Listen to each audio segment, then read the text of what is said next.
Kung ayaw mo sa mga in-laws mo, hindi ibig sabihin ang inyong relasyon ay tiyak na masisira. Kung nahihirapan ka, narito ang ilang mga tips ano ang gagawin kung ayaw mo sa mga in-laws mo. Unang step, kausapin mo ang asawa mo tungkol sa mga concerns mo.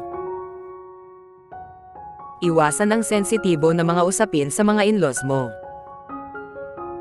Kung meron kayong hindi pagkakasundo, subukan i-discuss ito sa kanya sa mahinahon at magalang na paraan. I-accept mo ang iyong mga in-laws bilang siya.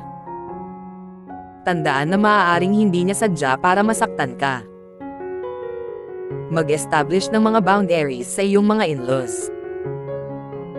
Ipaalam mo sa kanya kung ano ang komportable at hindi komportable sa iyo. I-try baguhin siya, maaari lamang mag-cause ng tension at conflict.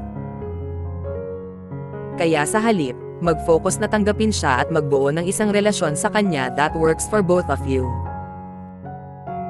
Thank you for watching.